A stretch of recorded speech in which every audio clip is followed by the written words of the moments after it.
আসসালামু আলাইকুম ওয়া রাহমাতুল্লাহি ওয়া বারাকাতুহু।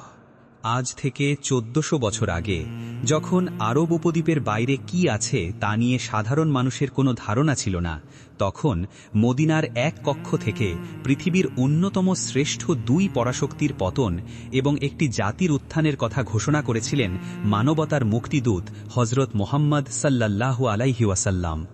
সেই জাতিটি হল পারস্য বা বর্তমানের ইরান। আজকের ভিডিওতে আমরা জানব পারস্য বা ইরান সম্পর্কে মহানবী সাল্লাল্লাহু আলাইহি ওয়াসাল্লামের এমন ২০টি ভবিষ্যদ্বাণী যা আজ থেকে ১৪০০ বছর আগে করা হলেও যার প্রতিটি বর্ণে বর্ণে ফলে গিয়েছে এবং কিছু এখনও ঘটার অপেক্ষায়। চলুন ইতিহাসের পাতায় ডুব দেওয়া যাক। খন্দকের সেই অলৌকিক আলো। হিজরি ৫ম সন। মদিনার চারপাশে পরিখা খনন করছেন সাহাবীরা। ক্ষুধা আর ক্লান্তিতে সবাই দিশেহারা। হঠাৎ একটি বিশাল পাথর বাধা হয়ে দাঁড়াল। রাসূল সাল্লাল্লাহু আলাইহি ওয়াসাল্লাম হাতুড়ি দিয়ে আঘাত করলেন। প্রথম আঘাতেই একটি বিদ্যুৎ চমকে উঠল। তিনি বললেন, আল্লাহু আকবার, আমাকে পারস্যের কিসরার প্রাসাদের চাবি দেওয়া হয়েছে। আমি এই আলোতে তাদের সাদা প্রাসাদ দেখতে পাচ্ছি। সেই অন্ধকার সময়ে এটি ছিল একটি অসম্ভব স্বপ্ন, কিন্তু রাসূলের সাল্লাল্লাহু আলাইহি ওয়াসাল্লাম মুখে তা ছিল ধ্রুব সত্য। কিসরার প্রাসাদের শুভ্রতা। রাসূল সাল্লাল্লাহু আলাইহি ওয়াসাল্লাম পারস্যের রাজপ্রাসাদকে সাদা প্রাসাদ আল কাসরুল আবিয়াদ বলে অভিহিত করেছিলেন। মদিনার সাধারণ মানুষ তখন পারস্যের স্থাপত্য দেখেনি, কিন্তু পরবর্তীতে যখন মুসলমানরা পারস্যের রাজধানী মাদায়েন জয় করল, তারা অবাক হয়ে দেখল কিসরার রাজপ্রাসাদটি সত্যিই ধবধবে সাদা ছিল। সম্রাট খসরু পারভেজের দম্ভ ও পতন।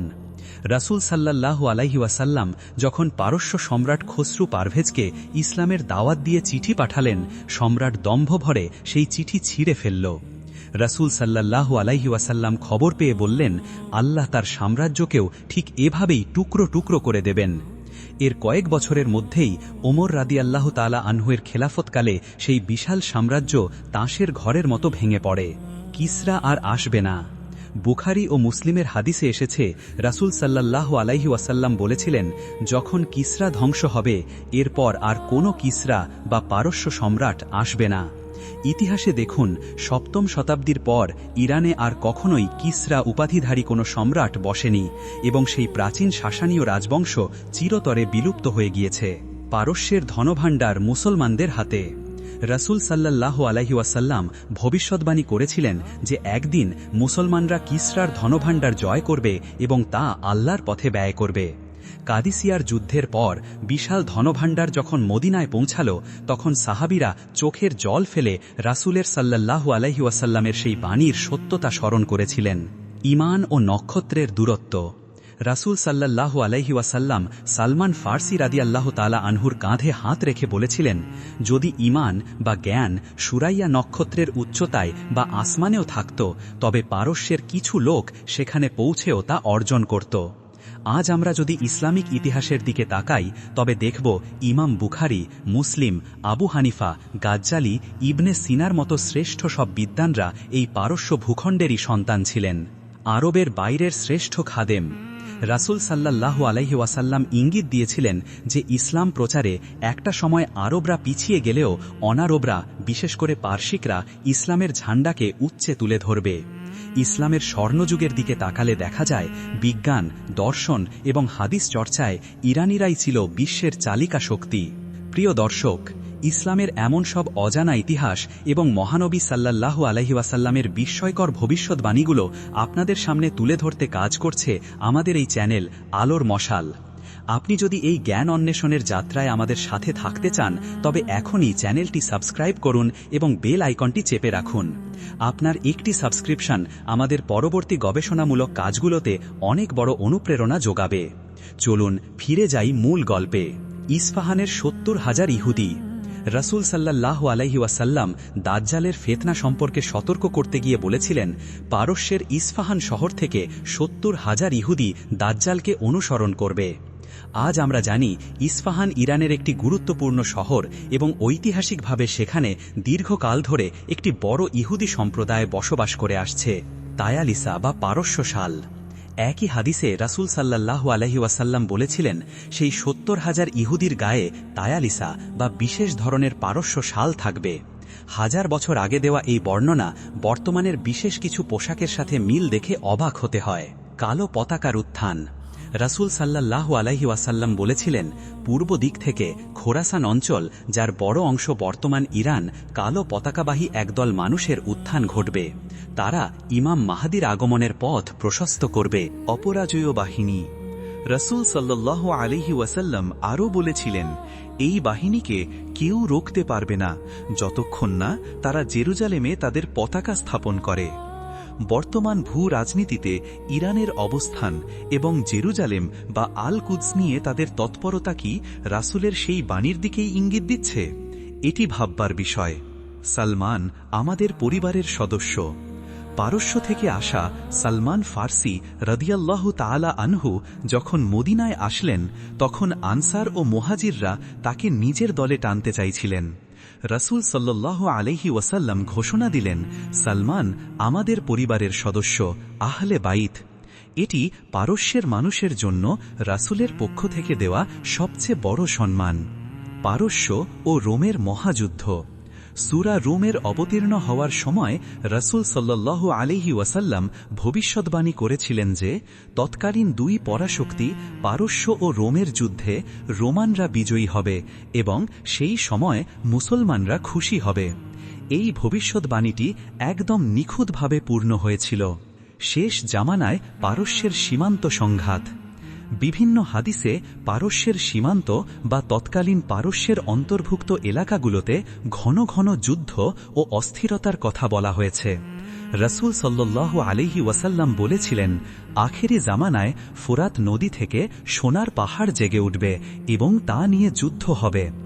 বর্তমান পারস্যের ভৌগোলিক অবস্থান এবং মধ্যপ্রাচ্যের এই সীমান্ত এলাকাগুলোতে যে রাজনৈতিক ও সামরিক অস্থিরতা আমরা দেখছি, তা রাসূলের সাল্লাল্লাহু আলাইহি ওয়াসাল্লাম ভবিষ্যদ্বাণীর সাথে আশ্চর্যজনকভাবে মিলে যায়। ইলম বা জ্ঞানের প্রচারক হিসাবে অনারবদের ভূমিকা।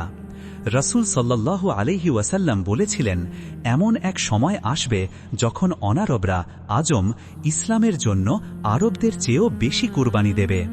ইতিহাসে দেখা যায়, আব্বাসীয় আমলে যখন আরবরা ক্ষমতার দ্বন্দ্বে লিপ্ত ছিল, তখন পারস্যের পণ্ডিতরাই পুরো বিশ্বের ইসলামিক জ্ঞান ভাণ্ডার আগলে রেখেছিলেন।